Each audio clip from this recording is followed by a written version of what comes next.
Au commencement était la lumière. L'électricité est une invention majeure de notre civilisation moderne. Mais comment cette énergie vitale est-elle produite? Comment parvient-elle jusqu'à nous?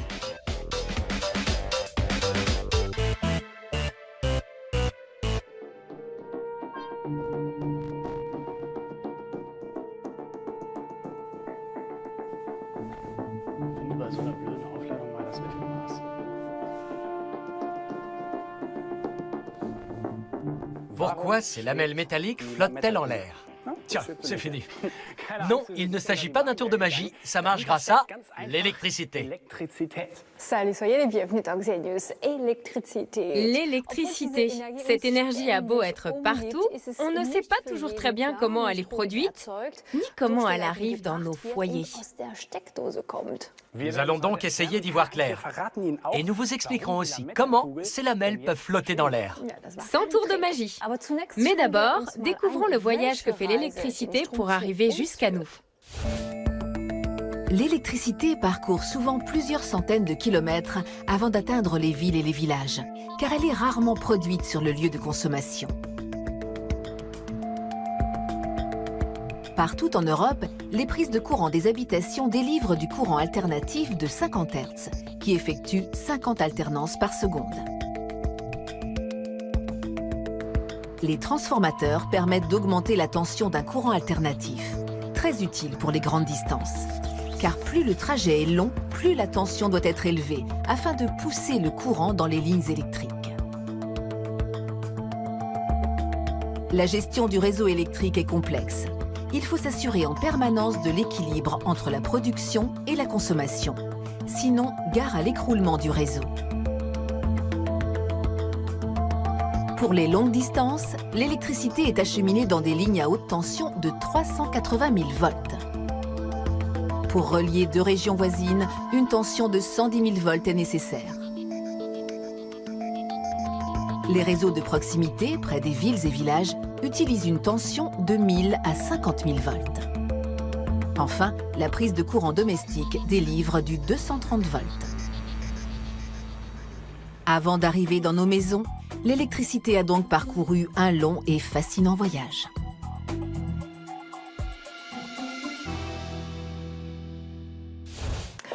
Intensité, tension, courant alternatif, courant continu, j'ai l'impression de replonger dans mes cours de physique. Oui, surtout quand on voit tous ces appareils. Toi, tu es dans ton élément. Oui, je trouve ça génial. Rejoignons tout de suite un spécialiste qui va nous éclairer.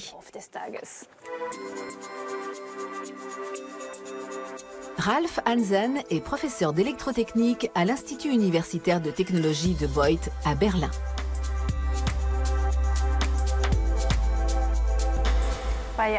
En début d'émission, nous avons vu des petites lamelles métalliques suspendues dans l'air. C'est quoi l'astuce? C'est parce que nous les avons préalablement frottées, ce qui a entraîné un transfert d'énergie.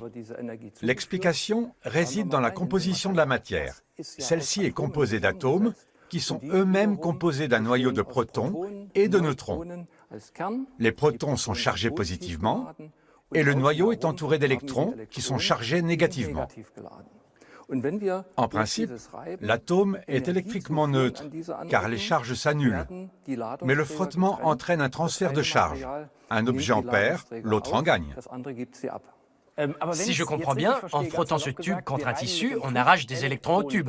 Du coup, comme il lui manque des électrons qui sont négatifs, le tube devient positif. Idem avec les petites lamelles. Du coup, le tube et les lamelles se repoussent l'un l'autre. Ça paraît simple, mais il n'y a pas encore d'électricité. Non, les porteurs de charge ne peuvent pas se compenser, mais restent sur les surfaces respectives. Pour produire un courant électrique, il faut un matériau conducteur. Imaginons que nous avons ici une source de courant. En bleu, le pôle négatif, en rouge, le pôle positif. Et que ces oursons gélifiés sont nos électrons. Les électrons sont repoussés par le pôle négatif et attirés par le pôle positif. C'est ce déplacement d'ensemble qui produit le courant électrique. C'est le cas, par exemple, ici, avec cette lampe. La condition étant pour que le courant circule, que le circuit soit fermé. Au large de la mer du Nord, les Allemands ont installé des parcs éoliens. L'Allemagne s'est engagée dans une transition énergétique ambitieuse qui s'appuie sur les énergies renouvelables.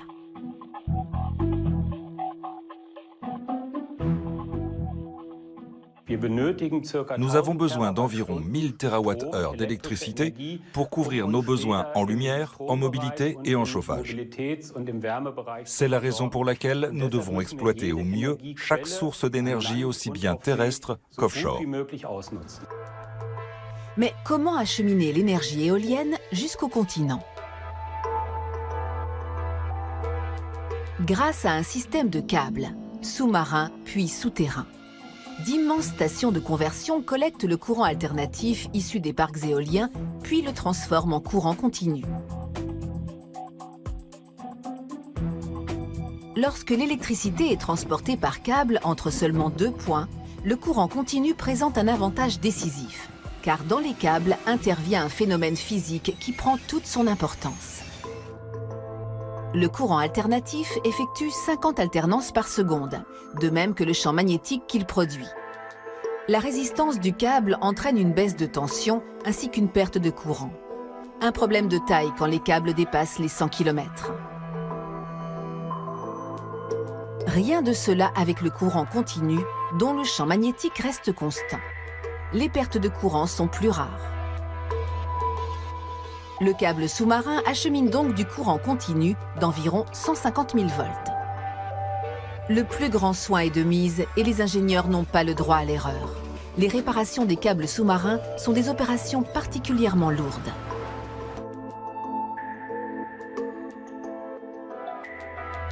En Allemagne, les parcs éoliens offshore devraient d'ici la fin de la décennie produire autant que 3 centrales nucléaires. Une fois à terre, le courant continu repasse dans une station de conversion où il redevient alternatif et est injecté dans le réseau. Les grands réseaux de distribution ont besoin de courant alternatif, car ils se gèrent plus facilement ainsi. Mais leur capacité n'est toutefois pas encore suffisante pour lisser les écarts entre l'Allemagne du Nord et du Sud, ainsi qu'au niveau européen.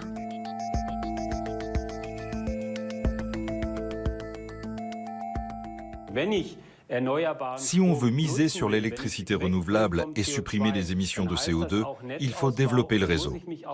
Cela implique pour le consommateur de pouvoir se connecter à un réseau local.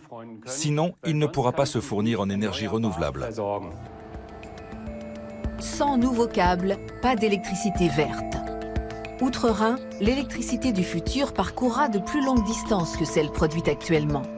L'Allemagne devra gérer ses surplus et ses déficits au niveau national et non plus au niveau régional. Et les pylônes ont encore de l'avenir. Ce sont les infrastructures les moins onéreuses à construire et à réparer. Pour garantir une fourniture constante en courant domestique, des centres de contrôle coordonnent son flux. Ils pilotent sa production dans les centrales, équilibrent les excédents et les pénuries, et ce, à l'échelle européenne. Mais les réseaux électriques sont en pleine mutation. Avec la transition énergétique, les centres de contrôle se heurtent à leurs limites. À l'avenir, les producteurs d'électricité seront plus nombreux. L'énergie solaire et éolienne se planifie plus difficilement que celle issue du biogaz. En Allemagne, de plus en plus de particuliers ne sont plus seulement clients, mais aussi fournisseurs d'électricité.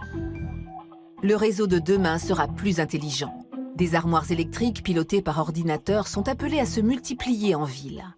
Elles reconnaissent automatiquement les consommateurs et les producteurs d'électricité aux alentours. Elles régulent les flux et garantissent la stabilité du réseau.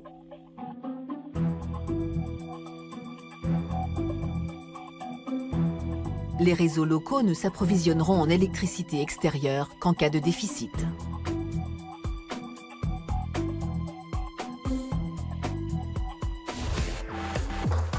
Voyons maintenant avec nos deux présentateurs comment visualiser un champ magnétique.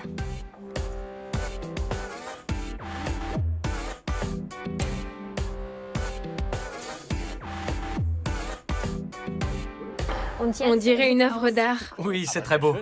Quel est le principe de cette expérience? Un courant qui circule dans un conducteur génère autour de celui-ci un champ magnétique en anneaux. La limaille de fer que nous avons éparpillée s'oriente dans la direction des lignes de champ, ce qui donne cette splendide figure. Nous avons ici un courant entrant, ici un courant sortant.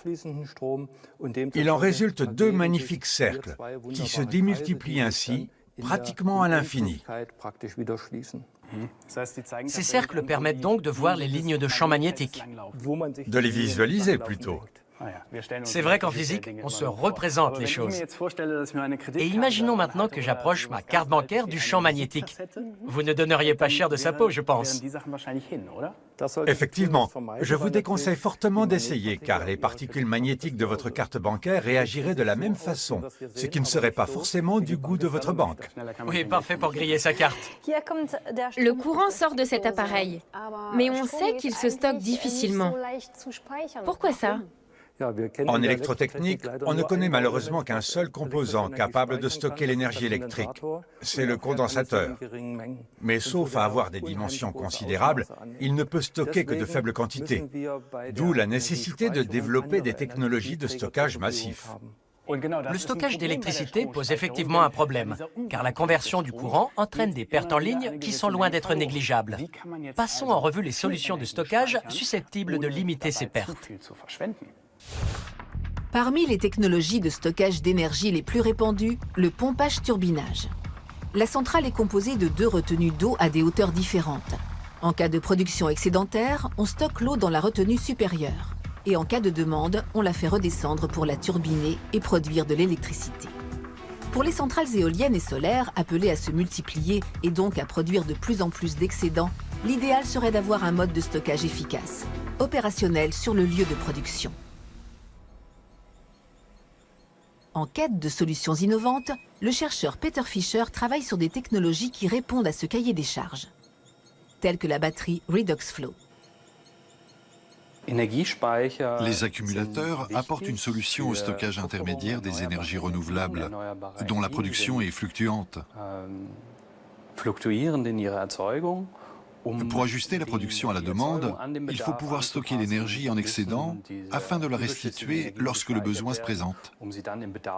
Pour cela, nous avons besoin d'accumulateurs à bas coût fonctionnant par plage horaire. Et les batteries Redox Flow sont une solution pour stocker ces excédents d'énergie à faible coût.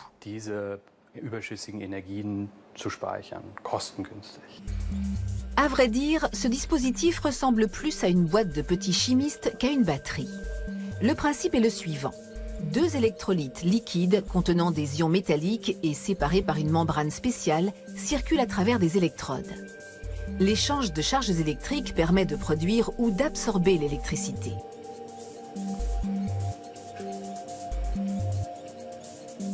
Le carbone est un conducteur électrique. Une éponge qui en est recouverte absorbe l'électricité du liquide. Par le jeu des entrées-sorties, l'électrolyte traverse le compartiment de manière continue.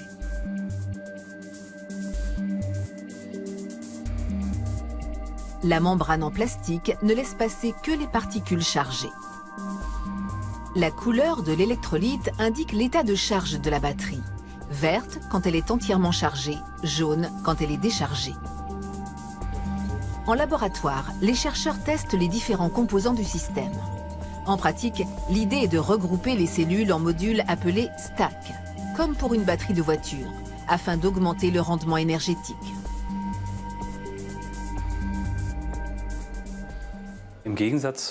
La particularité de la batterie Redox Flow par rapport à une batterie traditionnelle est de stocker l'énergie électrique dans des électrolytes liquides. Cela présente l'avantage de pouvoir découpler la performance et la capacité. Pour augmenter la performance, on installe davantage de stacks. Pour stocker plus d'énergie, on augmente la taille du réservoir. On a donc d'un côté la puissance disponible et de l'autre la capacité énergétique. Ces prototypes sont encore minuscules par rapport aux projets à grande échelle menés par les chercheurs. Ce dernier nécessite près de 600 tonnes d'électrolyte et peut stocker l'énergie produite par une éolienne de 2 MW pendant plus de 10 heures. De quoi approvisionner en courant jusqu'à 2000 foyers.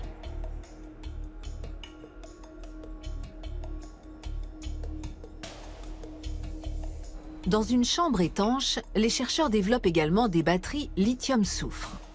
Métal très réactif, le lithium pourrait s'enflammer au contact d'un air humide. Le soufre améliore les performances des accumulateurs.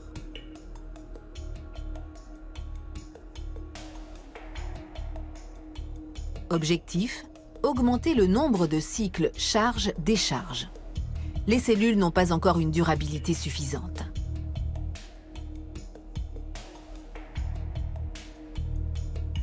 Chargées, les batteries dégagent de petits nuages sulfurés rougeâtres. En se déchargeant, elles perdent leur couleur. Les batteries lithium-soufre sont bien plus compactes que la batterie Redox Flow. Elles conviennent pour les ordinateurs, les voitures électriques, ainsi que pour stocker l'énergie solaire. Les batteries lithium-soufre peuvent aussi servir à stocker l'énergie des particuliers. Les batteries actuelles sont plutôt destinées à l'autoconsommation. Mais on peut parfaitement imaginer qu'à l'avenir, les batteries seront connectées via un réseau intelligent.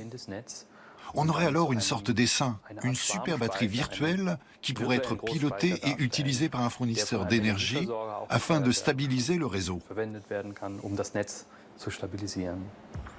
Le stockage de l'énergie est au cœur des enjeux actuels. Des solutions innovantes de ce type permettront de développer un réseau électrique du futur fiable et respectueux de l'environnement.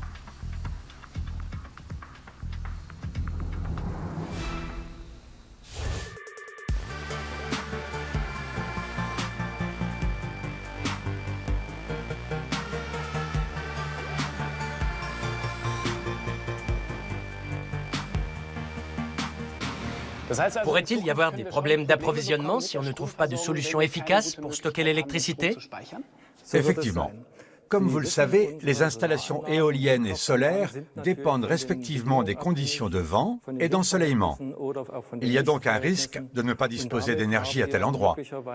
Il faut donc pouvoir récupérer ailleurs les excédents, d'où la nécessité de disposer des technologies de stockage adéquates.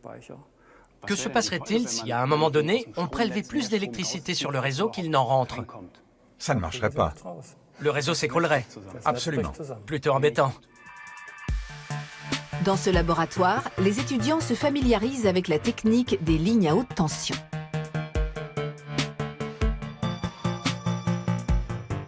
Voici par exemple un isolateur.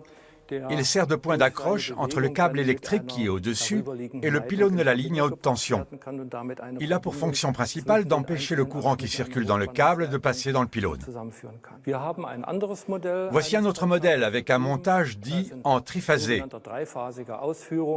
Et nous allons maintenant le tester. Soumis à une surtension, l'isolateur doit isoler le câble et empêcher le courant de se propager. L'arc électrique qui se forme doit s'éteindre de lui-même. À moi de jouer.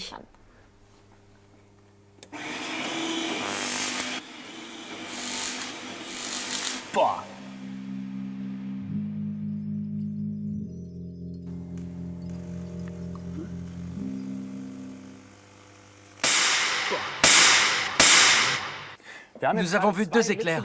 Est-ce que l'appareil a quand même réussi le test? Ce que nous avons vu est tout à fait normal. Lors du premier essai, lorsque nous avons ouvert le commutateur, il s'est formé un arc électrique, mais qui s'est éteint de lui-même. C'est précisément la fonction d'un isolateur soumis en l'occurrence à une tension de 10 000 volts. Donc c'est normal. Complètement. Lors du second essai, nous avons vu un claquage, ce qui correspond à un foudroiement. L'essai s'est effectué avec une tension nettement plus élevée que la précédente, puisqu'elle était de 60 000 volts. Et l'appareil, là aussi, a réagi comme il fallait. Mais comment l'électricité passe-t-elle de là à nos prises de courant? Il lui reste une étape à passer. Car du 10 000 volts à la maison, ce n'est pas l'idéal. Ton ordinateur n'apprécierait pas. Non. Je confirme. C'est la raison pour laquelle il faut transformer la tension pour la réduire à sa valeur de distribution, qui est de 230 volts. Une fois abaissée dans un poste transformateur, Elle peut être acheminée jusqu'à chez vous. Elle passe donc à 230 volts seulement sur les 100 derniers mètres. Oui, c'est à peu près ça. Merci de nous avoir embarqués avec vous dans le grand voyage de l'électricité. Merci. Du courant alternatif de 230 volts et 50 Hz. C'est ce que fournit une prise de courant domestique. Mais les pionniers de l'électrification se sont à l'époque longtemps querellés pour savoir quelle était la meilleure technique. Courant alternatif ou courant continu? À la fin du 19e siècle, les habitations sont éclairées par des lampes à gaz blafardes et tremblotantes. En prime, air vicié et risque d'explosion. Tout change en 1879 lorsque Thomas Alva Edison met au point la première ampoule électrique. L'Américain présente au monde son invention. Des milliers de New-Yorkais s'émerveillent du spectacle devant son laboratoire. Thomas Edison construit les premières centrales électriques en plein cœur de New York. Les grandes banques sont ses premiers clients. Le chantier est titanesque. Il faut notamment enterrer les câbles sous le pavé.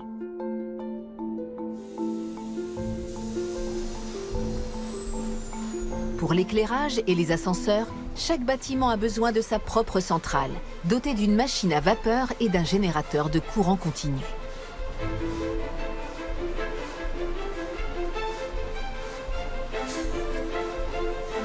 Problème, le courant continu d'Edison ne fait que 100 volts.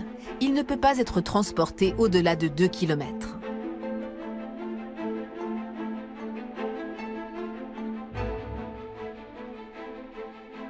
Autre contrainte, le câblage des habitations. La plupart du temps, les tout nouveaux câbles en cuivre, mal isolés, sont tirés dans des canalisations de gaz inutilisées ou posés à l'air libre sur les murs. Mais l'électricité est une technologie révolutionnaire qui ouvre un marché économique gigantesque. Et tous ceux qui en ont les moyens veulent la fée électricité à domicile.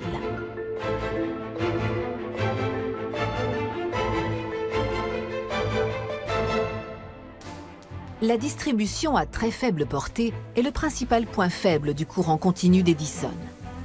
Avec le courant alternatif, en revanche, on peut, dès cette époque, élever la tension à plusieurs milliers de volts et transporter ainsi le courant sur de plus longues distances. À la fin du 19e siècle, un autre entrepreneur mise sur l'électrification et prend en compte ce point faible. George Westinghouse acquiert des brevets pour de nouveaux générateurs électriques. Mais c'est le moteur à courant alternatif de l'ingénieur Nikola Tesla qui ouvre de nouveaux marchés à l'électricité. George Westinghouse, en entrepreneur avisé, lui propose de s'associer avec lui. Les moteurs électriques doivent remplacer les machines à vapeur dans l'industrie. La firme d'Edison est menacée. Les commandes sont en berne. Au lieu de se convertir au courant alternatif, l'inventeur américain répond par une campagne de dénigrement. Convaincre l'opinion publique que le courant alternatif est dangereux. Il organise avec ses techniciens des électrocutions publiques d'animaux, notamment de chiens errants, qui sont soumis à de fortes décharges de courant alternatif.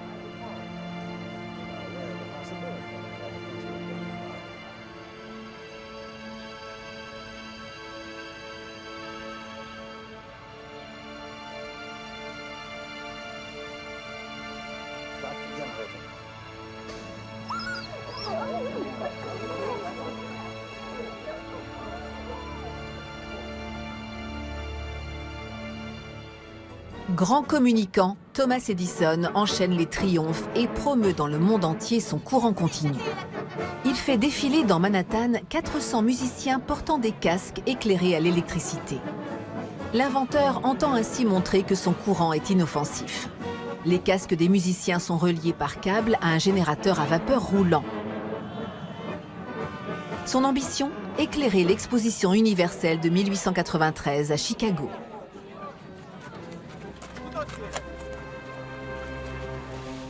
Il développe pour cela de nouveaux procédés de production pour ces ampoules et interdit leur utilisation pour le courant alternatif. Thomas Edison se voit déjà remporter la guerre des courants. Mais c'est George Westinghouse qui obtiendra finalement le droit d'éclairer l'exposition universelle de Chicago. Pour une seule et unique raison, son offre est moins chère.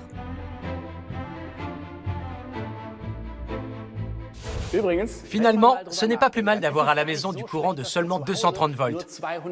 Tu imagines, s'il était de 100 000 volts, nos câbles seraient gros comme ça. Et je peux vous assurer qu'ils pèsent leur poids. Mais ton repas serait sûrement prêt en moins d'une seconde. Ah ça me plairait bien. Avec un arrière-goût d'électrons.